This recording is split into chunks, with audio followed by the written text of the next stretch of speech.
കർത്താവിൻ്റെ ധന്യനാമം വാഴ്ത്തപ്പെടുമാറാകട്ടെ. അനുഗ്രഹിക്കപ്പെട്ടതായി നല്ല സമയത്തെ ഓർത്ത് ഞാൻ കർത്താവിനെ വാഴ്ത്തുകയും മഹത്വപ്പെടുത്തുകയും ചെയ്യുന്നു. ഈ ടെസ്റ്റ്മണി ചാനലിലൂടെ ഞങ്ങളെ ശ്രദ്ധിക്കുന്ന എല്ലാ പ്രിയപ്പെട്ട ദൈവമക്കൾക്കും കർത്താവായ യേശു ക്രിസ്തുവിന്റെ നാമത്തിലുള്ളതായ വന്ദനം പ്രാരംഭമായി അറിയിക്കട്ടെ. ഇന്ന് പകലിൽ അനുഗ്രഹിക്കപ്പെട്ടതായ ഒരു ജീവിത അനുഭവം പ്രിയ പ്രേക്ഷകരുമായി ഷെയർ ചെയ്യുവാൻ ഞങ്ങളുടെ ഇടയിൽ കടന്നു വന്നിരിക്കുന്ന കർത്താവിൻ്റെ വിലപ്പെട്ട ദാസൻ പാസ്റ്റർ സജി RS കുമാർ. കർത്താവിൻ്റെ നാമത്തിൽ പ്രിയ കർത്തുദാസനെ ജോയ്സ് ടിവിയിലേക്ക് ഞങ്ങൾ ഹാർദവുമായി സ്വാഗതം ചെയ്യുന്നു. കർത്താവ് ധാരാളമായി അനുഗ്രഹിക്കട്ടെ. അനുഗ്രഹിക്കപ്പെട്ടതായ ഒരു ജീവിത അനുഭവമുണ്ട് എന്ന് ഞങ്ങൾ മനസ്സിലാക്കുന്നു. അതിലേക്ക് കടക്കുന്നതിന് മുമ്പ് ഒരു വാക്ക് ദൈവസന്നിധിയിൽ പ്രാർത്ഥിക്കാം. സ്വർഗീയ പിതാവേ, ധന്യനാമം വാഴ്ത്തപ്പെടട്ടെ. പ്രിയ കർത്തുദാസന്റെ സാക്ഷ്യം ദൈവമക്കളാ ഞങ്ങൾക്ക് എല്ലാവർക്കും അനുഗ്രഹപ്രദമാക്കി തീർക്കണമേ. കേൾവിക്കാരെ ക്രിസ്തുവിലേക്ക് അടുപ്പിക്കുവാൻ മുഖാന്തരമാക്കി തീർക്കുമാറാകണമെന്ന് സ്വർഗത്തിലെ ദൈവത്തോട് ഞങ്ങൾ പ്രാർത്ഥിക്കുന്നു. ദയകൊണ്ട് ഞങ്ങളെ മറച്ചാട്ടെ. സൃഷ്ടത്തെ എല്ലാം ദൈവകരങ്ങളെ ഏൽപ്പിക്കുന്നു. യേശു കർത്താവിൻ്റെ നാമത്തിൽ ചോദിക്കുന്നു, ദയ തോന്നി കേൾക്കുമാറാകണമേ. ആമേൻ. Praise the lord. ഹല്ലേലൂയ. ഓക്കെ, ദൈവദാസനെ തുടർന്ന് സമയങ്ങൾ കർത്തദാസന് നൽകി തരികയാണ്. ജീവിതാനുഭവങ്ങൾ ദൈവനാമ മഹത്വത്തിന് വേണ്ടി ഷെയർ ചെയ്യാം. ദൈവത്തിന്റെ അതിപരിശുദ്ധ നാമം ഇന്ന് പകൽക്കാലം വാഴ്ത്തപ്പെടുമാറാകട്ടെ. പാസ്റ്റർ തോമസ് ജോർജ് പാസ്റ്ററിന്റെ ജോയ്സ് TV ചാനലിലൂടെ എന്റെ അനുഭവ സാക്ഷ്യം ഇന്ന് പകൽക്കാലം പറയുവാൻ സ്വർഗത്തിലെ ദൈവം കൃപ നൽകാനായി നന്ദിയോടെ സ്തോത്രം ചെയ്യുന്നു. എന്റെ പേര് സജി RS കുമാർ എന്നാണ്. എന്റെ പിതാവിന്റെ സ്ഥലം തിരുവനന്തപുരത്തും എന്റെ മാതാവിന്റെ സ്ഥലം നാഗർകോവിലിലെ പുത്തേരി എന്ന് പറയുന്ന സ്ഥലത്തുമാണ്. എന്റെ മാതാവിനെ സംബന്ധിച്ചിടത്തോളം എന്റെ മാതാവിന്റെ ഒരു പാരമ്പര്യമായിട്ട് അവരൊരു ഹിന്ദുക്കളുമാണ്. ഒരു ക്ഷേത്രം ഉണ്ടായിരുന്നു. ഈ ക്ഷേത്രത്തില് എന്റെ മാതാവിന് ഒരു ചേച്ചിയുണ്ട്, അമ്മയും അപ്പനും ഉണ്ട്. അവർക്ക് 2 മക്കൾ മാത്രമാണ് ഉള്ളത്. 2 പെൺകുട്ടികളാണ്. അതിലൊന്നാണ് എന്റെ മാതാവ്, ഇളയ ആളാണ്. എന്റെ മാതാവിന് പ്രീ ഡിഗ്രി അന്നത്തെ കാലത്ത് +2 പഠിക്കുന്ന +1 പഠിക്കുന്ന കാലഘട്ടം. അതിനെക്കാട്ടി മൂത്തതാണ് എന്റെ വല്യമ്മ. അങ്ങനെ അവർ സന്തോഷത്തോടെ കടന്നു പോകുന്ന ഒരു കാലഘട്ടത്തില് അവർ ക്ഷേത്രത്തിൽ എന്നും വർഷം തോറും ഉത്സവം നടത്തുമായിരുന്നു. ആ ഉത്സവ സമയത്ത് ഒരു തർക്കമുണ്ടായി. കാര്യം എന്റെ അപ്പനാണ് മൂത്ത ആള്. ആ അപ്പനാണ് ഉത്സവ കാര്യങ്ങളെല്ലാം ചെലവെല്ലാം വഹിച്ചുകൊണ്ടിരിക്കുന്നത്. അങ്ങനെ ഇതില് അപ്പം ആ ഉത്സവ സംബന്ധമായുള്ള പ്രശ്നത്തില് പൈസ ചെലവാക്കുന്നതുമായിട്ടുള്ള ഒരു തർക്കം വന്നപ്പോ ഈ അനിയനൊരാളുണ്ട്. ഈ അപ്പന്റെ അനിയൻ ഒരു ദുർമന്ത്രവാദിയാണ്. അതായത് അന്ന് അദ്ദേഹം ചെയ്തുകൊണ്ടിരുന്നത് ഈ കുഞ്ഞുങ്ങളിൽ ആദ്യം മരിക്കുന്ന കുഞ്ഞുങ്ങളെ പോയി എടുത്തുകൊണ്ട് വന്നിട്ട് അതിനെ തൈലമുണ്ടാക്കും, പിള്ള തൈലം ഉണ്ടാക്കി അതിലാണ് മന്ത്രവാദം ചെയ്തുകൊണ്ടിരിക്കുന്നത്. അങ്ങനെ ഒരു ദുർമന്ത്രവാദിയായിരുന്നു അദ്ദേഹം.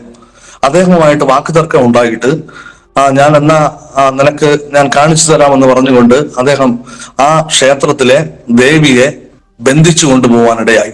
അതോടുകൂടി ആ ക്ഷേത്രമാകെ തകർന്നു. ആ കുടുംബത്തിലെ എന്റെ അപ്പൂപ്പൻ പെട്ടെന്ന് രോഗിയായി തീർന്നു, മരണപ്പെട്ടു. അതിനുശേഷം എന്റെ അമ്മൂമ്മ ക്യാൻസർ രോഗിയായി മാറ്റപ്പെട്ടു.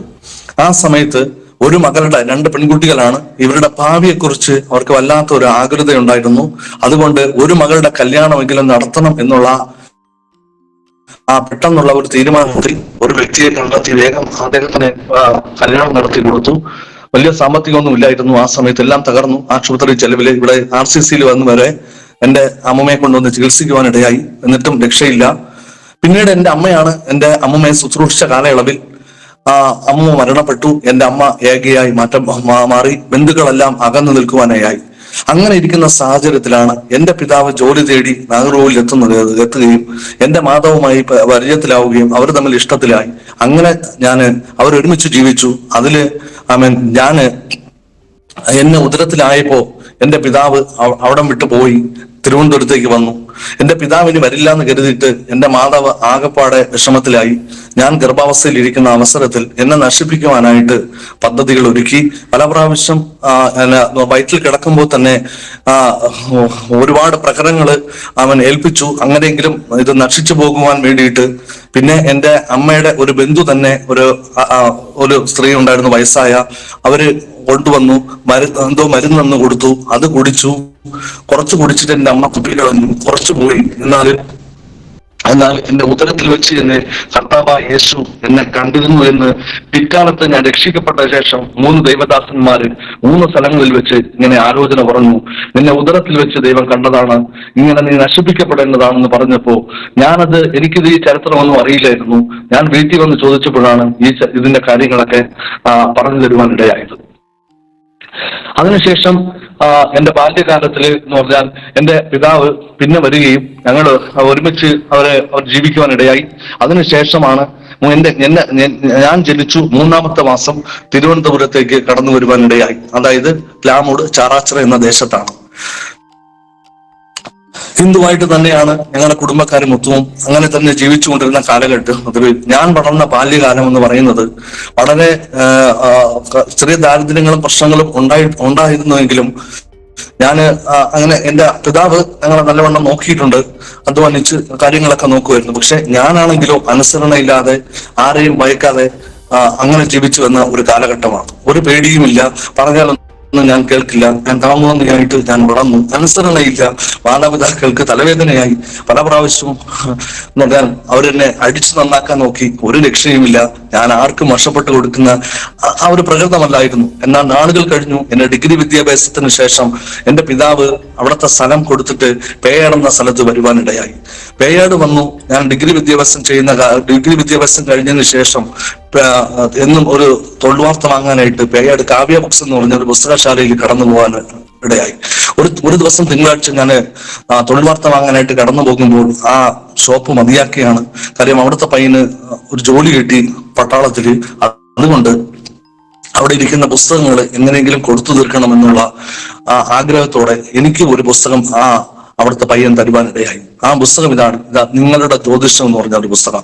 ഞാൻ അത് വീട്ടിൽ കൊണ്ടുവന്ന് വായിച്ചപ്പോൾ ഇത് പഠിക്കണമെന്നുള്ള അതിയായ ആഗ്രഹം മൂത്ത് ഞാൻ ഇത് എവിടെ പോയാൽ ഇതിനെ കുറച്ചുകൂടെ ബാല്യമാണെങ്കിൽ മനസ്സിലാക്കാൻ പറ്റുമെന്ന് അന്വേഷിച്ചപ്പോൾ തിരുവനന്തപുരം സ്റ്റാച്യൂല് പുളിമൂടുള്ള ഭാഗ്യ ബുക്ക് ഹൗസ്, മുത്തുസ്വാമി അയ്യർ നടത്തുന്ന ഒരു ഭാഗ്യ ബുക്ക് ഹൗസ്, അവിടെ പോയിട്ട് ഇതിന്റെ ബാലപാഠങ്ങൾ കിട്ടുമെന്ന് ഒരാൾ അറിയിച്ചതിനെ തുടർന്ന് അവിടെ പോയി ബാലപാഠങ്ങൾ വായിക്കുവാനിടയായി.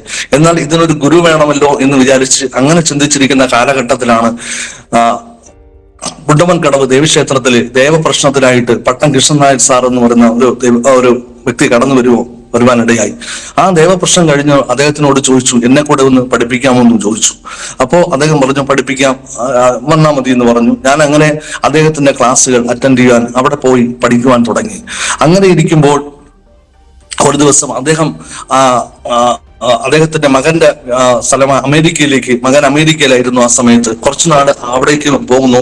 അതുകൊണ്ട് പഠിപ്പിക്കാൻ പകരക്കാരനായിട്ട് നെടുങ്കാട് മാധവൻ നായർ സാർ എന്ന് പറയുന്ന ഒരു വ്യക്തി കടന്നു വരുവാനിടയായി. അദ്ദേഹത്തിന്റെ ക്ലാസ്സുകൾ ഇഷ്ടപ്പെട്ട് തുറന്ന് അദ്ദേഹത്തിനോട് കൂടെ ചോദിച്ചു, ഞാൻ കൂടെ വന്ന് എന്നെ പഠിപ്പിക്കുമെന്ന്.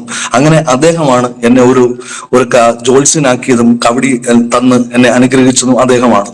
അങ്ങനെ ഞാൻ പേയാട് തന്നെ ഒരു ആഞ്ജനേയ ജ്യോതിശാലയും വിട്ടു. ഞാൻ നല്ലൊരു രീതിയിൽ അനേകർക്ക് ജാതകം എഴുതി കൊടുത്തു, കബഡി നടത്തി പ്രശ്നം പറഞ്ഞു. ആ ദേശത്ത് ഒരു അറിയപ്പെടുന്ന ഒരു ജ്യോത്സ്യനായി ജീവിക്കുന്ന കാലഘട്ടം. എന്റെ കുട്ടിക്കാലത്ത് തന്നെ ഞാനൊരു നല്ല ഭക്തനായിരുന്നു. അതായത് എല്ലാ ക്ഷേത്രങ്ങളിലും PMGയിലെ ഹനുമാൻ ക്ഷേത്രത്തിലും എല്ലാ വ്യാഴാഴ്ച തോറും കടന്നു പോകും. എല്ലാ ക്ഷേത്രങ്ങളും ഒരു ഭക്തനായിട്ടാണ് ഞാൻ ജീവിച്ചത്. അനുസരണ ഇല്ലെങ്കിൽ പോലും ഞാനൊരു ദൈവിക ഭക്തനായിട്ട് ആ മതത്തിൽ ഉറച്ചു വിശ്വസിച്ചു. അതുകൊണ്ട് ക്രിസ്തീയ മതത്തെക്കുറിച്ചോ അതിനെക്കുറിച്ചോ ഒന്നും എനിക്ക് വെറുപ്പോടുകൂടിയാണ് ഞാൻ കണ്ടുകൊണ്ടിരുന്നത്. എന്നാൽ നാളുകളായി ഞാൻ ഇങ്ങനെ ജ്യോത്സ്യനായി ജീവിക്കുന്ന ഒരു കാലഘട്ടത്തിൽ എനിക്ക് എന്റെ ജീവിതത്തില് എന്ന് പറഞ്ഞാൽ എനിക്ക് ഇതിനിടയ്ക്ക് ഒരു കേസ് വന്ന് പെടുവാനിടയായി. അങ്ങനെ ജ്യോത്സ്യനായിട്ട് ജീവിക്കുന്ന ഒരു കാലഘട്ടത്തില് ഞാനൊരു കേസിൽ അതിനു മുമ്പ് ഞാൻ ജ്യോത്സ്യനായിരിക്കുന്ന കാലഘട്ടത്തിൽ തന്നെ എന്റെ ഒരു കൂട്ടുകാരനുണ്ട്. ആ കൂട്ടുകാരന്റെ സഹോദരി മലയെങ്കിലാണ് വിവാഹം കഴിച്ചു കൊടുത്തിരിക്കുന്നത്. അദ്ദേഹം ഒരു ഒരു നാഷണൽ പെർമിറ്റ് ലോറി ഓട്ടിക്കുന്ന ഒരു സഹോദരനാണ് ആ സഹോദരിയുടെ ഭർത്താവ്. അവർ തമ്മിൽ ജീവിതത്തിൽ ചില അഭിപ്രായ ഭിന്നതകളും ഉണ്ടായിരുന്നു. അവർക്ക് 2 കുഞ്ഞുങ്ങളുണ്ടായിരുന്നു. ഒരു ദിവസം ഇദ്ദേഹം നാഷണൽ പെർമിറ്റ് ലോറിയുമായിട്ട് മുംബൈയിലേക്ക് കടന്നു പോയിട്ട് അവിടുന്ന് ഫോൺ ചെയ്യുവാനിടയായി തന്റെ വീട്ടിലേക്ക്.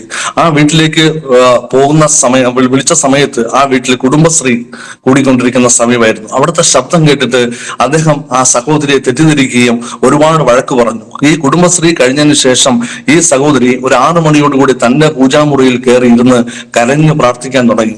ഏകദേശം ഒരു 9 മണി വരെ അതിനകത്തിരുന്ന് കരഞ്ഞു എന്നാണ് ഞാൻ അറിഞ്ഞത്. കരഞ്ഞു. അതിനുശേഷം പുറത്തിറങ്ങിയത് ഒരു പിശാച് പിടിച്ചും കൊണ്ടാണ്. തന്റെ മക്കളെ കൊല്ലണം, തനിക്ക് ആത്മഹത്യ ചെയ്യണം, ഈ ജീവിതം അവസാനിപ്പിക്കണം. അവരൊരു ഒരു വല്ലാത്ത ഒരു അവസ്ഥയിലായി. ആ സമയത്ത് മൂത്ത മകൻ എന്റെ കൂട്ടുകാരന്റെ വിളിച്ചറിയിക്കുകയുണ്ടായി. അതായത് ആ പയ്യന്റെ മാമനെ വിളിക്കുവാനിടയായി. അങ്ങനെ ഇവരെല്ലാം ചെന്ന് അവരെല്ലാം കൂടെ കൂട്ടിക്കൊണ്ട് വീട്ടിൽ വന്നു. ഒരു രാത്രി 12 മണിയോടുകൂടിയാണ് എന്നെ വിളിച്ചിട്ട് പറഞ്ഞു, എന്റെ സഹോദരിക്ക് ഇങ്ങനെ ഒരു പ്രശ്നമുണ്ട്, അതിന്റെ കാരണം എന്താണ് ഒന്ന് നോക്കണം, അറിയണം. ഞാൻ പറഞ്ഞു, ഈ 12 മണി സമയത്ത് ആരും ജ്യോതിഷമൊന്നും നോക്കാറില്ല, നാളെ ആവട്ടെ, അല്ല എനിക്ക് ഇപ്പൊ തന്നെ അറിയണം എന്താണ്, നീ വന്നേ പറ്റൂ എന്ന് പറഞ്ഞു. അല്ലെങ്കിൽ ഞങ്ങൾ അങ്ങോട്ട് വരാം. അപ്പം ആ സമയത്ത് എന്റെ വീടെന്ന് പറഞ്ഞാൽ ഞങ്ങൾക്ക് 2 വീടുണ്ട്. അതിൽ ഒരു വീട് വാടകയ്ക്ക് കൊടുത്തിരിക്കുകയായിരുന്നു. ആ വീടിലാണ് ഞാൻ ജ്യോതിഷം നോക്കിക്കൊണ്ടിരുന്നത്. പേയാട് അലകുന്നത്ത് ജ്യോതിശാലയെ വിട്ടിരുന്നുവെങ്കിലും ഇവിടെയും രാവിലെ എന്റെ ഭവനത്തിലേക്കും ആളുകൾ രാവിലെ വരുവാൻ തുടങ്ങി. അവിടെ പോയി അത് തുറന്ന് നടത്തുവാൻ കഴിയില്ല, താമസിച്ചാണ് ചെല്ലുന്നത്. അപ്പൊ അവിടെയും ആള് കാത്തു നിൽക്കും. ഇങ്ങനെ വന്നപ്പോ എല്ലാം കൂടി എന്റെ വീട്ടിൽ നടത്തുവാനായിട്ട് അങ്ങനെ തീരുമാനിച്ചു. അങ്ങനെ എന്റെ വീട്ടിലായിരുന്നു ജ്യോതിശാലയം നടത്തിക്കൊണ്ടിരുന്നത്. അപ്പൊ ഞാൻ ഈ രാത്രി 12 മണി വരെയും ഇതെനിക്ക് ജാതകം എഴുതാനോ എന്തെങ്കിലും ഉണ്ടെങ്കിൽ എഴുതിക്കൊണ്ടിരിക്കും, പിന്നെ വായിച്ചുകൊണ്ടിരിക്കും. ഈ സമയത്താണ് ഇവൻ കടന്നു വരാനിടയായത്. അപ്പൊ ഈ വരുന്ന വഴി തന്നെ എന്ന് പറഞ്ഞാൽ ഒരു 3 ലിങ്ക്സ് വഴിയാണ്. ആ വഴിയിലെ ഒരു സൈഡ് വ്യക്തി ഇറക്കിയിട്ടുണ്ട്. അപ്പൊ ഒരു തേരിയാണ്. ഈ തേരിയിൽ രാത്രി കടന്നു വരുവാൻ ബുദ്ധിമുട്ടാണ്. വെളിച്ചമില്ലാതെ ആർക്കും കടന്നു വരാൻ കഴിയില്ല. ഈ വഴിയുടെ താഴെ വയലാണ്. ആ വയലെന്ന് പറയുന്നത് കണ്ടമായിട്ട് തിരിച്ചിട്ടുണ്ട്. ഒരാൾക്ക് ചാടി പോകാനൊന്നും കഴിയില്ല. അത്രത്തോളം അത് വീതിക്കാണ് ആ ചാലെടുത്തിരിക്കുന്നത്. ഇതൊക്കെ പറയുവാൻ ഒരു കാരണമുണ്ട്. ഈ പയ്യനും എന്റെ കൂട്ടുകാരനും അവന്റെ വല്യമ്മയുടെ മകനുമായിട്ടാണ് എന്നെ കാണാൻ കടന്നു വരുന്ന സമയത്ത് ഈ വല്യമ്മയുടെ എന്റെ കൂട്ടുകാരന്റെ വല്യമ്മയുടെ മകന്റെ കയ്യിൽ ഒരു നീളമുള്ള ഒരു ടോർച്ച് ഉണ്ടായിരുന്നു, ഒരു ഗൾഫിൽ നിന്ന് കൊണ്ടുവന്ന ടോർച്ച്. ഈ ടോർച്ചുമായിട്ടാണ് അടിച്ചു വരുന്ന വഴിക്ക് ഈ കയറ്റം കയറി വരുമ്പോ ഈ ഒരു സൈഡ് വെട്ടിയിട്ടുണ്ട്, ഒരു സൈഡ് മാത്രം കമ്പി വേലിയിട്ടിട്ടുണ്ട്. ഇങ്ങനെ വഴി വരുമ്പോ പെട്ടെന്ന് അദ്ദേഹം വീഴുവാനായിട്ട് ഇടയായി എന്ന് പറഞ്ഞാൽ തെന്നി. അപ്പോൾ ഈ ടോർച്ച് കുത്തി നിൽക്കുവാനിടെ എന്താണ് കാരണമെന്നും പിറകെ വന്ന എന്റെ കൂട്ടുകാരൻ ചോദിച്ചപ്പോ പറഞ്ഞ് അതൊരു കറുത്ത പൂച്ച കുറുകെ ചാടി എന്ന് പറയുവാനിടയായി. അപ്പോ മുതൽ ഇവനിൽ ഒരു മാറ്റം, എന്റെ കൂട്ടുകാരൻ ഒരു മാറ്റം കണ്ടു തുടങ്ങി.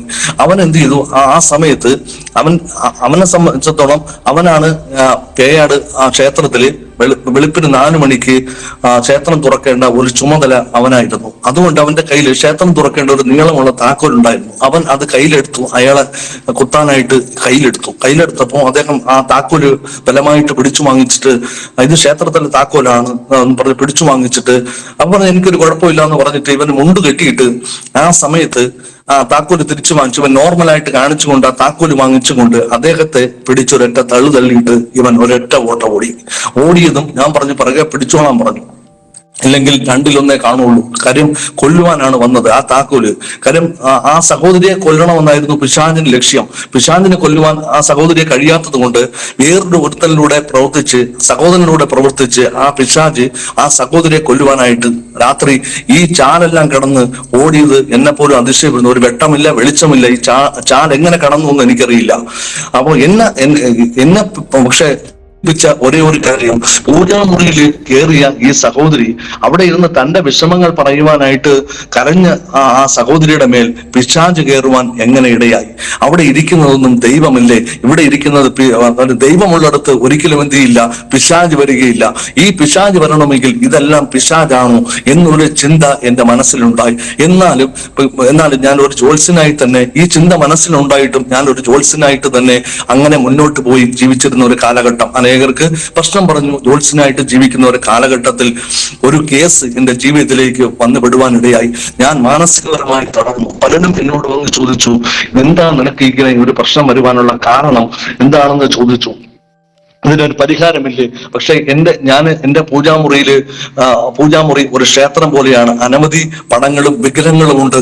മണിക്കൂറുകൾ ഞാൻ ദേവി മഹാത്മ്യവും വിഷ്ണു സഹസ്രനാമവും ദിവസവും രാവിലെ വായിച്ച് ഞാൻ പ്രാർത്ഥിച്ചിട്ട് പോലും എന്റെ ഈ കേസിന് ഒരു പരിഹാരമില്ല. നമുക്കറിയാം, ഒരു കോടതിയിൽ ഒരു കേസായാൽ ഒരു ദിവസം കൊണ്ടോ ഒരു മാസം കൊണ്ടോ ഒന്നും തീരില്ല, വർഷങ്ങൾ എടുക്കും. ഞാൻ എന്റെ ദൈവങ്ങൾക്ക് വർഷങ്ങൾ സമയം കൊടുത്തിട്ട് പോലും എന്റെ കേസിന് ഒരു പരിഹാരം ഉണ്ടാക്കുവാൻ ഒന്നും കഴിഞ്ഞില്ല. അങ്ങനെ ഇരിക്കുന്ന കാലയളവിൽ മാനസികപരമായി തകർന്നു. പലവട്ടം ഞാൻ ആത്മഹത്യ ചെയ്യുവാൻ ശ്രമിച്ചു. അതൊന്നും എന്റെ മനോബലം കുറവായതുകൊണ്ട് എനിക്ക് അങ്ങനെ ആത്മഹത്യ ചെയ്യുവാനൊന്നും കഴിഞ്ഞില്ല. അങ്ങനെ ഇരിക്കുന്ന അവസരത്തിലാണ് എനിക്കൊരു ചുമ പിടിവിടുവാനിടയായി.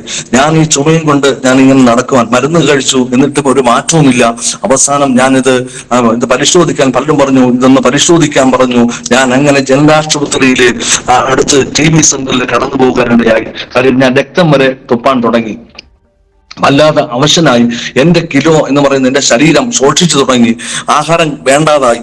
മരണത്തോട് അടുത്തു തുടങ്ങി. പക്ഷെ എനിക്ക് വല്ലാത്ത തളർച്ചയും നടക്കാൻ പോലും കഴിയാതെ ഞാൻ ആശുപത്രിയിൽ അവിടെ TB സെന്ററിൽ കടന്നുപോയി. രക്തം പരിശോധിച്ചപ്പോൾ TB ആണെന്ന് അറിഞ്ഞു. അങ്ങനെ TB ആണെന്ന് അറിഞ്ഞപ്പോൾ ഇനി ഒരു മരണമാണോ എന്റെ ജീവിതത്തിൽ? എനിക്ക് ജീവിക്കാനുള്ള ഒരു ആഗ്രഹം എന്റെ മനസ്സിൽ തോന്നി. മരിക്കേണ്ടവനല്ല, ജീവിക്കണമെന്ന്. പക്ഷെ അങ്ങനെ ആ മരുന്ന് അന്ന് കിട്ടുന്നത്, അവിടെ മരുന്ന് കിട്ടില്ല. പക്ഷെ പേരൂർക്കട ആശുപത്രിയിലാണ്. അന്ന് അവിടെ മരുന്നുണ്ട്, അവിടേക്ക് കടന്നു പോവാൻ ആ ആശുപത്രിക്കാർ പറഞ്ഞു. അങ്ങനെ പെട്ടെന്ന് തന്നെ പോയാൽ ഉച്ചയ്ക്ക് അവിടെ അടയ്ക്കും, അതിനു മുമ്പേ നിങ്ങൾ പോകണമെന്ന് പറഞ്ഞു. അങ്ങനെ ഒരു ഓട്ടോറിക്ഷ പിടിച്ച് പാളയം പള്ളിയുടെ നടയിൽ കൂടെ ഫ്രണ്ടിൽ കൂടെ പാളയത്ത് ഒരു ഇതുണ്ട്, ഗ്രൗണ്ട് ഉണ്ട്, അതായത് സ്റ്റേഡിയം. ആ സ്റ്റേഡിയത്തിന്റെ പുറകുവശത്തൂടെ ആ ഓട്ടോറിക്ഷയിലേക്ക് പോകുമ്പോൾ ഞാൻ പാളയം പള്ളിയിലെ കർത്താവിന്റെ ആ രൂപം, കൈ ഉയർത്തി നിൽക്കുന്ന രൂപം കണ്ടിട്ട്, കർത്താവെ നീ എന്നെ ഒന്ന് രക്ഷിക്കണമേ എന്ന് ഞാൻ പറയുവാനിടയായി. പക്ഷെ അവിടേക്ക് കടന്നുപോയി ഈ മരുന്ന് വാങ്ങിച്ചു. പിന്നെയും പലവട്ടം ഈ കാര്യം, ഇത് 6 മാസം ഞാൻ ഈ മരുന്ന് തുടർച്ചയായിട്ട് കഴിക്കേണ്ടി വന്നു. ആ സമയത്ത് ഇടയ്ക്കൊക്കെ ഞാൻ ജീസസ് കോൾസിൽ വരെ മനസ്സമാധാനം തകർന്ന് എനിക്ക് പ്രാർത്ഥിക്കണമെന്ന് പറഞ്ഞുകൊണ്ട് ഞാൻ ജീസസ് കോളിൽ കടന്നുപോയി. അവിടെ വെച്ച് ഒരു ദൈവദാസൻ എനിക്ക് യേശുവിനെ കുറിച്ച് പറഞ്ഞു തരികയും എല്ലാം ചെയ്തു. എന്നിട്ട് ബൈബിൾ വാങ്ങുവാൻ വേണ്ടി എനിക്ക് കാശ് തരുവാൻ ഇടയായി. ഞാൻ അങ്ങനെ ഒരു ബൈബിൾ വാങ്ങിച്ച് വീട്ടിൽ കൊണ്ടുവന്ന് വെച്ചെങ്കിലും എനിക്കിത് തുറക്കുവാനോ ഒന്നും എനിക്ക് കഴിഞ്ഞിട്ടില്ല. നാളുകൾ പോയി എന്റെ കേസിന്റെ മൂർധന്യാവസ്ഥയിൽ എത്തിയപ്പോൾ ഇനി ഒരു രക്ഷയില്ല, ഈ പടങ്ങളെല്ലാം മാറ്റിവെച്ചിട്ട് യേശു ക്രിസ്തുവിലേക്ക് ഒന്ന് വരാം എന്ന് തീരുമാനിച്ച് ഞാൻ ഇരുന്നു. എന്നിട്ട് പടങ്ങൾ മാറ്റി വെച്ചിട്ട് എനിക്ക് ക്ഷീണം വന്നു. ഞാൻ കിടന്നുറങ്ങിയപ്പോൾ എന്നോട് വന്ന് പറയുക, വിശാലി വന്ന് എന്നോട് കൃഷ്ണന്റെ ഒരു രൂപത്തിൽ വന്ന് പറയുക, നീ യേശുവിനെ എന്ന് വിളിക്കണ്ട, ഞാൻ നിന്റെ കാര്യം ശരിയാക്കി തരാമെന്ന്. അപ്പോ നമ്മുടെ ദൈവമല്ലേ നമ്മളെ സഹായിക്കുമെന്ന് കരുതി പിന്നെയും നാളുകൾ ഞാൻ തള്ളി നീക്കി. പക്ഷെ കേസിന്റെ ഒരു തീരുമാനവും മാറ്റം ഉണ്ടായില്ല. അവസാനം ഞാൻ പറഞ്ഞു, ഇന്ന് എനിക്കൊരു കേസിന് തീരുമാനം ആയില്ല എന്നുണ്ടെങ്കിൽ ഇന്നത്തോടുകൂടി ഞാൻ ഈ വിളക്ക് കത്തിപ്പും ഈ പ്രാർത്ഥനയും ഇതെല്ലാം അവസാനിപ്പിക്കുമെന്ന് പറഞ്ഞു. പക്ഷെ ഞാൻ കോടതിയിൽ പോയിട്ട് ആ കേസിന്റെ ഒരു തീരുമാനമായില്ല. വൈകുന്നേരം വന്ന ഉടനെ ഞാൻ ഫസ്റ്റ് ചെയ്തത് ഈ പടങ്ങളെല്ലാം മാറ്റി വെച്ചുകൊണ്ട് എന്റെ ആ മുറിക്കകത്ത് ഞാൻ മുട്ടുകുത്തിയിട്ട് ഞാൻ ഇങ്ങനെ പ്രാർത്ഥിച്ചു, എനിക്ക് വേറെ പ്രാർത്ഥിക്കാനൊന്നും അറിയില്ല. യേശുവേ, നീ ജീവിക്കുന്ന ദൈവമെങ്കിൽ നിനക്ക് ഞാൻ 1 മാസം സമയം തരാം. ഈ കേസ് എന്തുവാ നമുക്ക് പറയാൻ പറ്റുമോ? കേസ് ഇപ്പൊ തൽക്കാലം ഞാൻ പറയുന്നില്ല. Okay, no problem. Okay, continue. ഞാൻ ഈ പടങ്ങളെല്ലാം മാറ്റി വെച്ചുകൊണ്ട് എന്റെ മുറിക്കകത്ത് ഞാൻ മുട്ടുകുത്തി. ഞാൻ കണ്ടിട്ടുണ്ട് ഇങ്ങനെ മുട്ടുകുത്തി നിന്ന് കൈകൾ ഉയർത്തി പ്രാർത്ഥിക്കുന്നത്. ഞാൻ അങ്ങനെ മുട്ടുകുത്തി കൈകൾ ഉയർത്തി പ്രാർത്ഥിച്ചിട്ട് ഞാൻ യേശുവിനോട് ഒരു കാര്യം പറഞ്ഞു, എന്റെ ദൈവങ്ങൾക്ക് ഞാൻ വർഷങ്ങൾ സമയം കൊടുത്തു. നീ ജീവിക്കുന്ന ദൈവമെങ്കിൽ നിനക്ക് ഞാൻ 1 മാസം സമയം തരാം. എന്റെ പ്രശ്നത്തിന് ഒരു പരിഹാരം തന്നാൽ ഞാൻ ജീവപര്യന്തം നിന്നിൽ വിശ്വസിക്കാമെന്ന് പറഞ്ഞു. ആ നിമിഷം തന്നെ ദൈവിക സാന്നിധ്യം എന്റെ മേല് ഇറങ്ങി വരുവാനിടയിൽ എന്തെന്നില്ലാത്ത ഒരു സന്തോഷം, എന്റെ ജീവിതത്തിൽ ഇതുവരെ കിട്ടാത്ത ഒരു സമാധാനം, ഒരു സന്തോഷം, എന്നെ ആരോ ബലപ്പെടുത്തുന്നതായിട്ട് എല്ലാം എന്നെ ഫീൽ ചെയ്യാൻ തുടങ്ങി. കാര്യം ഞാൻ ദേവി മഹാത്മ്യം വിഷ്ണു സഹസ്രനാമം മണിക്കൂറുകൾ പൂജാമുറിയിൽ ഇരുന്ന് പ്രാർത്ഥിച്ചിട്ടുണ്ട്, വ്രതം എടുത്തിട്ടുണ്ട്. ഞാൻ ശബരിമലയിൽ പോയിട്ടുണ്ട്, പല തിരുച്ചെന്തൂർ ക്ഷേത്രത്തിൽ പോയിട്ടുണ്ട്, ഗുരുവായൂർ പോയിട്ടുണ്ട്, പല ക്ഷേത്രങ്ങളിൽ ഞാൻ പോയിട്ടുണ്ട്. പക്ഷെ എനിക്ക് ഒരു ദൈവിക സാന്നിധ്യം എന്റെ ജീവിതത്തിൽ എനിക്ക് അനുഭവിക്കാൻ കഴിഞ്ഞിട്ടില്ല. ഞാൻ ആ മുട്ടുകുത്തിയ ആ ഒരു നിമിഷം ആ യേശു അവന്റെ സാന്നിധ്യം, ആ ദൈവിക സാന്നിധ്യം ഞാൻ അനുഭവിക്കാൻ തുടങ്ങി. എന്തെന്നില്ലാത്ത ഒരു സമാധാനം എൻ്റെ ജീവിതത്തിലേക്ക് കടന്നു വരുവാനിടയായി. ഞാൻ പെട്ടെന്ന് തന്നെ എഴുന്നേറ്റ് ഞാൻ ഈ ബൈബിൾ തുറന്നു. ബൈബിൾ തുറന്നപ്പോൾ കിട്ടിയ വാക്യങ്ങൾ യെശയ്യാവ് 62 എന്നെ ഇതുപോലെ ഞാൻ സിയോനെ കുറിച്ച് മിണ്ടാതിരിക്കുകയില്ല. ഇങ്ങനെയുള്ള വചനങ്ങൾ കേട്ടപ്പോ ഞാൻ നിന്നെ തള്ളിക്കളയും, എനിക്ക് നിന്നോട് പ്രിയമുണ്ടല്ലോ എന്നൊക്കെ പറയുന്ന വാക്യങ്ങൾ കേട്ടപ്പോ എനിക്ക് ഭയങ്കരമായ സന്തോഷം തോന്നി. എനിക്ക് അപ്പൊ തന്നെ മനസ്സിലായി യേശു എന്റെ കേസ് ഏറ്റെടുത്തു എന്ന്. എനിക്ക് നിശ്ചയമായി. അതിനുശേഷം ഞാൻ യേശുവിനെ തന്നെ വിളിച്ചു പ്രാർത്ഥിക്കാൻ തുടങ്ങി. എന്നാൽ യേശു എന്റെ കേസ്, ഞാൻ 1 മാസമാണ് യേശുവിന് കൊടുത്തത്. യേശു 1 മാസം എടുത്തില്ല, 2 ആഴ്ചയ്ക്കുള്ളിൽ തന്നെ കേസ് കൊടുത്ത ആക്ക് മാനസാന്തരം ഉണ്ടായി. കേസ് പിൻവലിച്ചു. ഞാൻ അതിൽ നിന്ന് പുറത്തു വരുവാനിടയായി. അതിനുശേഷം ഞാൻ ഈ കാര്യം ഈ രക്ഷയിൽ വന്നു. കർത്താവിനെ അറിഞ്ഞു തുടങ്ങിയപ്പോഴേ അപ്പോഴും ഞാൻ ഇടയ്ക്കൊക്കെ ഈ പാക്കൊക്കെ ചവയ്ക്കുമായിരുന്നു. ഈ ശംഭു എന്ന് പറയുന്നത് അന്ന് 2 രൂപയ്ക്ക് കിട്ടും. ഇതൊക്കെ വാങ്ങിച്ച് ഞാൻ ഇവിടെ തന്നെ വെച്ച് എൻ്റെ മൂക്കിന്റെ പാലം വരെ തെറ്റിയിട്ടുണ്ട് ഞാൻ അങ്ങനെ. പക്ഷെ എന്നോട് ദൈവം പറഞ്ഞു ഇതെല്ലാം അവസാനിപ്പിക്കണമെന്ന് പറയുവാനിടയായി. കാര്യം നിങ്ങൾ ദൈവത്തിന്റെ മന്ദിരമെന്നും ദൈവത്തിന്റെ ആത്മാവ് നിങ്ങളിൽ വസിക്കുന്നുവെന്നും അറിയുന്നില്ലോ. ദൈവത്തിന്റെ മന്ദിരം നശിപ്പിക്കുന്നവനെ ദൈവം നശിപ്പിക്കുക എന്നുള്ള വചനം എനിക്ക് തരുവാനിടയായി. അതുകൊണ്ട് ഞാൻ എന്ത് ചെയ്തു? കാരണം ദൈവത്തിന്റെ മന്ദിരമായ ശരീരം ഞാൻ നശിപ്പിക്കാൻ പാടില്ല. അതുകൊണ്ട് ഞാനിത് പ്രാർത്ഥിച്ചു. എന്നെ ഉപേക്ഷിക്കുവാൻ ദൈവം എനിക്കത് കൃപ നൽകി. അതിൽ നിന്നെല്ലാം ഞാൻ മോചിതനായി. അങ്ങനെ ജീവിച്ചിരിക്കുന്ന എന്നിൽ തന്നെ, എന്റെ സ്വഭാവത്തിൽ തന്നെ, കാര്യം ഞാൻ ദേഷ്യക്കാരനാണ്, ഞാൻ ഭയങ്കര കോപമുള്ളവനാണ്. എന്തും എടുത്തെറിയുന്ന, എന്തും വല്ലോ പറഞ്ഞാൽ എടുത്തെറിയുന്ന അല്ലെങ്കിൽ പൊട്ടിത്തെറിക്കുന്ന ഒരു സ്വഭാവത്തിന് ഉടമയായിരുന്ന ഞാൻ എന്നില്ല മാറ്റം കണ്ടിട്ടാണ് എൻ്റെ മാതാവ് ോട് ഞാൻ യേശുവിനെ കുറിച്ച് പറഞ്ഞു, ഇതാണ് സത്യം അമ്മ എന്ന് പറഞ്ഞപ്പോൾ എന്നിലുള്ള മാറ്റം കണ്ടാണ് എൻ്റെ മാതാവ് വിശ്വസിക്കാൻ ഇടയായത്. എൻ്റെ മാതാവിനെ സംബന്ധിച്ചിടത്തോളം 40 വർഷം കൊണ്ട് ആസ്മയുണ്ട്. തിയോസ്താലിൻ, പോളറമൈൻ, ഒമ്നാക്കോട്ടിൽ ഈ 3 ഗുളിക കൊടുത്താൽ മാത്രമേ ആ ആസ്മയിൽ നിന്നൊരു വിടുതൽ ഉണ്ടാകുള്ളൂ. കാര്യം കാർമേഘം കൂടുമ്പോൾ എൻ്റെ അമ്മ ശ്വാസം എടുക്കാൻ തന്നെ വല്ലാതെ ബുദ്ധിമുട്ടുമായിരുന്നു.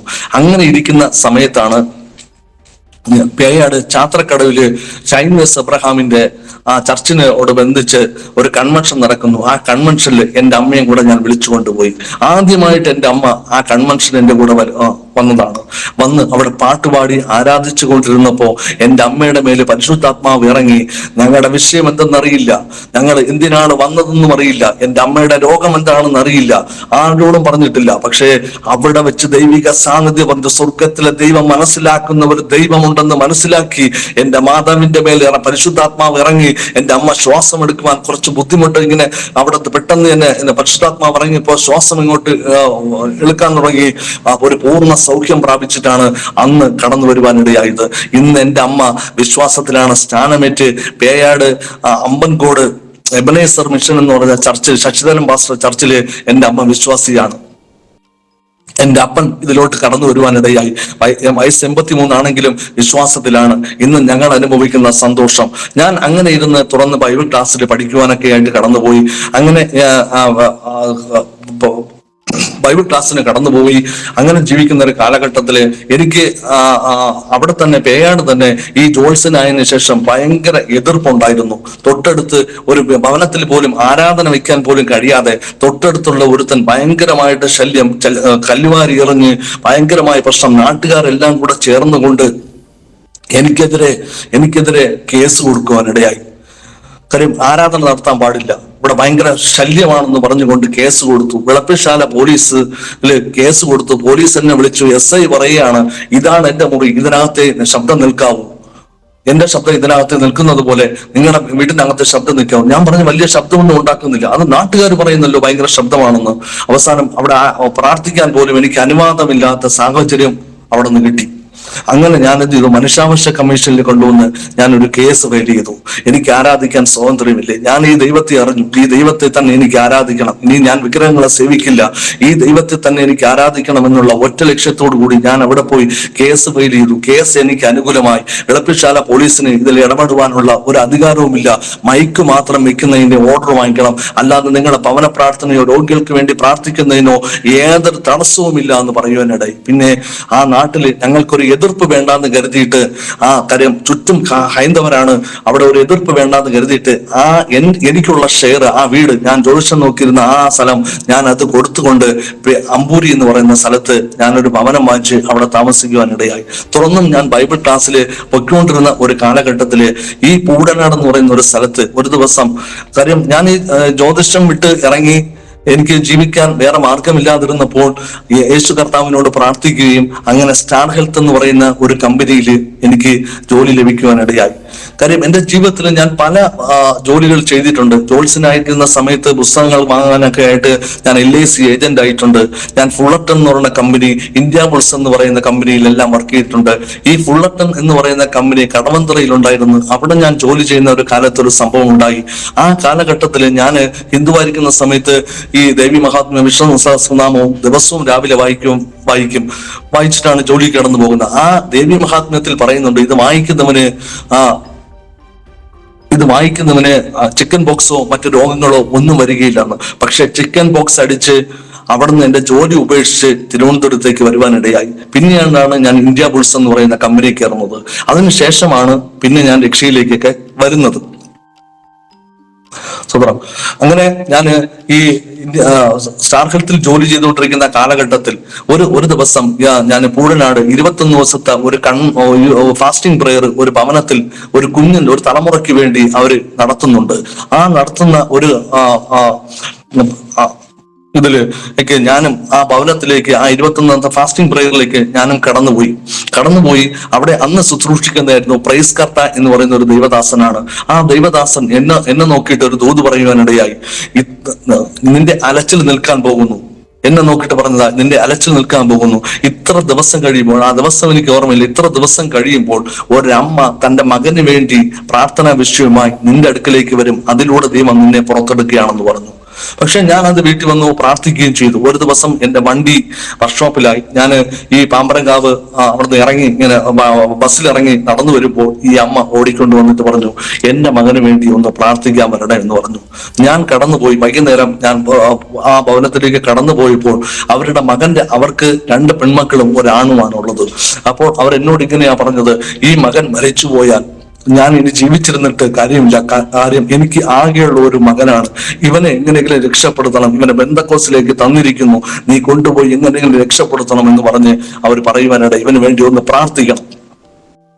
ആ മകനെ സംബന്ധിച്ചിടത്തോളം ആകപ്പാടെ തകർന്ന് എന്ന് പറഞ്ഞാൽ ഒരു അസ്ഥിപഞ്ചരമായിരിക്കുന്ന ഒരു മകൻ.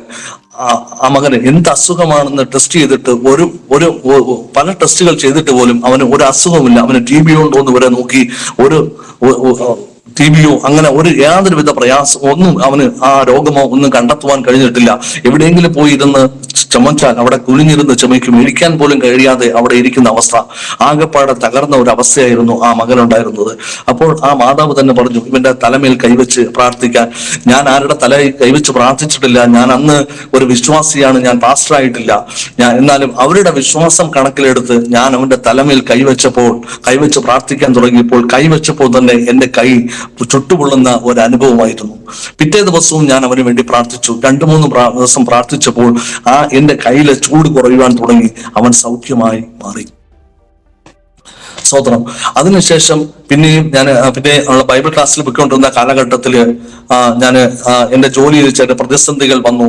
എനിക്ക് ജോലി വിടേണ്ട ഒരു സാഹചര്യം വരുവാനിടയായി. എന്റെ വണ്ടി ഒന്ന് കട്ട് ചെയ്യണേ മാസ്റ്റർ. ജോലിയിൽ വലിയ സമ്മർദ്ദമായി എനിക്ക്. അങ്ങനെ കാര്യം ദൈവവേലയ്ക്കുള്ള സമയമായെന്ന് എനിക്കറിയാം. ആ സമയത്ത് ഞാൻ ജോലി രാജിവെച്ച് ഞാൻ ദൈവവേലയ്ക്ക് ഇറങ്ങുവാൻ തീരുമാനിച്ചു. ആ സമയത്താണ് എന്നെ ബൈബിൾ ക്ലാസ്സിന് പഠിപ്പിച്ച സെബാസ്റ്റ്യൻ റാന്നി എന്ന അഭിലാഷ് പാസ്റ്റർ, അദ്ദേഹം പറഞ്ഞു, ഇദ്ദേഹത്തെ എവിടെയെങ്കിലും ആക്കണമല്ലോ എന്ന് പറഞ്ഞിട്ട് അന്ന് ഇമാനുവൽ അസംബ്ലിയിലെ കൃഷ്ണൻകുട്ടി പാസ്റ്റർ എന്ന നിത്യതയിൽ വിശ്രമിക്കുന്ന കൃഷ്ണൻകുട്ടി പാസ്റ്ററിന്റെ ഒരു ചർച്ച്, കിള്ളി ചർച്ചില് അന്ന് കിള്ളി ചർച്ചിൽ ശുശ്രൂഷകനായിരുന്ന നെയ്യാറ്റിൻകരയിലുള്ള പാസ്റ്റർ അജി നെൽസൺ അദ്ദേഹം പറഞ്ഞു എന്റെ കൂടെ നിൽക്കട്ടെ. അങ്ങനെ അസിസ്റ്റന്റ് പാസ്റ്ററായിട്ട് ഞാൻ കിള്ളി ചർച്ചിൽ അദ്ദേഹത്തിന്റെ കൂടെ പ്രവർത്തിക്കുവാൻ തുടങ്ങി. അങ്ങനെ ഇരിക്കുന്ന കാലഘട്ടത്തിലാണ് തമിഴ്നാട് കുലശേഖരത്ത് ഒരു ഒഴിവുണ്ട്, അവിടേക്ക് കടന്നു പോകുന്ന ഒരു ദൈവദാസനെ ആവശ്യമാണ്. ഞാൻ പറഞ്ഞു ഞാൻ അവിടേക്ക് പോകാം, തമിഴ്നാടിന്റെ പ്രദേശത്തേക്ക് ഞാൻ പോകാം. അങ്ങനെ ഞാൻ തമിഴ്നാടിന്റെ പ്രദേശത്ത് കടന്നു പോകുവാനിടയായി. അവിടെ പോയി ദൈവം ഒരുപാട് അത്ഭുതങ്ങൾ ചെയ്തു. അവിടെ എമിലി ആന്റി എന്ന് പറയുന്ന ഒരു ആന്റി ഉണ്ട്. അവരുടെ മകൾ നാൻസി എന്ന് പറയുന്ന ഒരു മകള്, അവർക്ക് 5 വർഷമായി കുഞ്ഞുങ്ങളിലായിരുന്നു. ഇങ്ങനെ പ്രാർത്ഥിച്ചു അവർക്കൊരു കുഞ്ഞ് ലഭിക്കുവാനിടയായില്ല. പക്ഷെ ആ ഭവനത്തിൽ കടന്നുപോയി ആ മകൾക്ക് വേണ്ടി പ്രാർത്ഥിച്ചു. ആ മകൾക്ക് ഒരു കുഞ്ഞ് ലഭിക്കുവാനിടയായി. അങ്ങനെ ആ കുഞ്ഞിനെ എന്നെ വീഡിയോയിലൂടെയൊക്കെ കാണിക്കുവാനിടയായി. അപ്പോൾ ഞാൻ പറഞ്ഞു ഇനി ഒരു കുഞ്ഞുകൂടെ ഉണ്ട്. പിന്നെ അവർക്ക് ഒരു കുഞ്ഞൂടെ ലഭിക്കുവാനിടയായി. ദൈവം 2 കുഞ്ഞുങ്ങളെ അവിടെ കൊടുക്കുവാനിടയായി. ആ ദേശത്ത് തന്നെ അനേകർക്ക് മാറ്റങ്ങളും വിവാഹങ്ങളും എല്ലാം, ഭവനമില്ലാത്തവർക്ക് ഭവനങ്ങളും എല്ലാം ദൈവം കൊടുത്ത് ആ ദേശത്തെ അനുഗ്രഹിക്കുവാനിടയായി. അതിനുശേഷം കടമംകുളം ദേശത്തു നിന്നുള്ള ഒരു പ്രവർത്തനം, അവിടെ വന്നപ്പോൾ ഒരു ചർച്ചോ അങ്ങനെ ഒന്നും ഇല്ലായിരുന്നു. ആ സമയത്ത് അവിടെ ഭവനങ്ങളിൽ കയറി പ്രാർത്ഥിക്കുവാൻ തുടങ്ങി. അവിടെ സംബന്ധിച്ചിടത്തോളം ഒരു ഭവനം കിട്ടുവാൻ വേണ്ടിയിട്ട് പ്രാർത്ഥിച്ചപ്പോൾ കർത്താവിനോട് ഞാൻ പറഞ്ഞു, കർത്താവേ നിനക്ക് കിടക്കുവാൻ ഒരു പശുത്തൊട്ടി ഉണ്ടായിരുന്നു, എനിക്ക് ആരാധന നടത്താൻ ഒരു ആലയമില്ലാതെ വന്നല്ലോ എന്ന് പറഞ്ഞപ്പോൾ എനിക്ക് അങ്ങക്ക് ഒരു ഭവനം അവിടെ ലഭിക്കുവാനിടയായി. കാരണം അവിടെ ഒരു സഹോദരിക്ക് 2 ഭവനമുണ്ട്. കാര്യം 2 ഓടിട്ട ഭവനം തന്നെയാണ്. പക്ഷെ മുകളിലത്തെ ഭവനത്തില് വാടകയ്ക്ക് കൊടുക്കാത്തതിന്റെ ഒരു കാരണം, അവർ താമസിക്കുന്ന ആ ഭവനത്തില് അവരുടെ ഭർത്താവുണ്ട്, 2 മക്കളുണ്ട്. മൂത്ത മകൻ നല്ല ഉയർന്ന നല്ല പഠിത്തമുള്ള ഒരു മകനാണ്. പക്ഷെ ഈ അപ്പൻ ഒരു മാനസികപരമായ പ്രശ്നമുള്ളത് കൊണ്ടും ആ ഭവനത്തിലേക്ക് മൂത്ത മകൻ ഹോസ്റ്റലിൽ നിന്നാണ് പഠിക്കുന്നത്, വരാറില്ല. ഇടയ്ക്ക് മാത്രമേ വരാറുള്ളൂ. ഈ മകളും ഇടയ്ക്ക് മാത്രമേ ഹോസ്റ്റലിൽ നിന്ന് വരാറുള്ളൂ. ഈ ഭാര്യയും ഭർത്താവുമാണ് അതിനകത്ത് താമസിക്കുന്നത്. ഇദ്ദേഹം അവരെ ഉപദ്രവിക്കാൻ നേരത്ത് അവർക്ക് ഓടിപ്പോയി അഭയം തേടാനാണ് ആ ഭവനത്ത് പോയി അവരെ അടച്ചുപൂട്ടി അതിനകത്തിരിക്കും. അതുകൊണ്ട് ആ ഭവനം വാടകയ്ക്ക് കൊടുക്കാറില്ലായിരുന്നു. ആ ഭവനം ദൈവകൃപയാൽ ഞങ്ങൾക്ക് തരുവാനിടയായി. പ്രാർത്ഥനയ്ക്കല്ലോ നിങ്ങൾ നടത്തിക്കോളാൻ പറഞ്ഞ് തരുവാനിടയായി. തന്നതോടുകൂടി ആ വീടിന്റെ സ്ഥിതി മാറി. അദ്ദേഹത്തിന്റെ മാനസികപരമായ എല്ലാ പ്രശ്നങ്ങളും മാറി. അവർക്ക് ഒരു ഭവനം വെക്കുവാനോ അവിടെ ഒന്നും അദ്ദേഹം അനുവദിക്കില്ലായിരുന്നു. അവിടെ ഒരു നല്ല മനോഹരമായ ഭവനം വെക്കുവാനിടയായി. അദ്ദേഹത്തിന്റെ മൂത്ത മകൻ വിവാഹം കഴിക്കുവാനിടയായി. അതുപോലെ അവിടെ ഒരു മാനസികപരമായ പ്രശ്നമുള്ള ഒരു വ്യക്തി ഉണ്ടായിരുന്നു. അതിനെല്ലാം ദൈവം സൗഖ്യമാക്കുവാനിടയായി. ദൈവം അവിടുന്ന് മഹാത്ഭുതങ്ങളെ ചെയ്യുവാനിടയായി. പ്രിയമുള്ളവരെ, ഈ കർത്താവ് ഇന്നും ജീവിക്കുന്ന ഒരു കർത്താവാണ്. ഈ ദൈവത്തെ അറിയുവാൻ കിട്ടിയതാണ് എൻ്റെ ജീവിതത്തിൽ ഏറ്റവും ഭാഗ്യം. ഒരു കാലത്ത് ഈ ബൈബിള് ഞാൻ കൈകൊണ്ടെടുക്കുമെന്നോ ഇതിനെ കുറിച്ച് പറയുമെന്നോ വിചാരിച്ചില്ല. ഇതിനെ തള്ളി പറഞ്ഞുകൊണ്ട് നടന്ന എന്നെ കർത്താവായ ദൈവം സ്നേഹിച്ച് ഇത്രത്തോളം എന്നെ കൊണ്ടുവന്നു അനുഗ്രഹിച്ചു. ഇന്ന് ഞാൻ ടാമി എന്ന് പറയുന്ന ദി അപ്പോസ്റ്റലിക് മിനിസ്ട്രീസ് ഇന്റർനാഷണൽ എന്ന് പറയുന്ന സംഘടനയിലെ ഒരു ശുശ്രൂഷകനായിട്ട് കാഞ്ഞിരംകുളം ദേവനേഷ് പാസ്റ്ററിന്റെ കൂടെ പ്രവർത്തിച്ചു വരുന്നു. പ്രിയ ദൈവമക്കളെ, ഈ സാക്ഷ്യം കേൾക്കുന്നവർക്ക് എല്ലാവരെയും അനുഗ്രഹിക്കട്ടെ. എന്നെ ഓർത്ത് പ്രാർത്ഥിക്കുക, ഇതിന് അവസരമൊരുക്കിയ സാറിനും എന്റെ നന്ദി, ജോയ്സ് ടിവിക്കും നന്ദി അറിയിച്ചുകൊണ്ട് വാക്കുകളെ ചുരുക്കുന്നു. ധാരാളമായി അനുഗ്രഹിക്കട്ടെ. അനുഗ്രഹിക്കപ്പെട്ടതായ ഒരു സാക്ഷ്യം ഇന്ന് പകലിൽ ശ്രദ്ധിക്കുവാൻ വലിയവനായ ദൈവം അവിടുന്ന് സഹായിച്ചല്ലോ. പ്രിയ സജിപാസന്റെ അനുഭവങ്ങൾ കേൾക്കുന്ന ദൈവമക്കളാകുന്ന നിങ്ങൾക്ക് ഏവർക്കും, അല്ലെങ്കിൽ ജീവനുള്ള ദൈവത്തെ അറിയുവാൻ ഈ സാക്ഷ്യം മുഖാന്തരമായി തീരട്ടെ എന്ന് ആത്മാർത്ഥമായി പ്രാർത്ഥിക്കാം. ഒരു നിമിഷം നമ്മുടെ കണ്ണുകടയ്ക്കാം. ഈ സാക്ഷ്യം കേൾക്കുന്നവർക്ക് അനുഗ്രഹപ്രദമായി തീരുവാൻ നമുക്കൊരു നിമിഷം ദൈവസന്നിധി സ്തോത്രം ചെയ്ത് പ്രാർത്ഥിക്കാം. കർത്താവദാസൻ ഒരു വാക്ക് ദൈവസന്നിധിയിൽ പ്രാർത്ഥിച്ചാട്ടെ.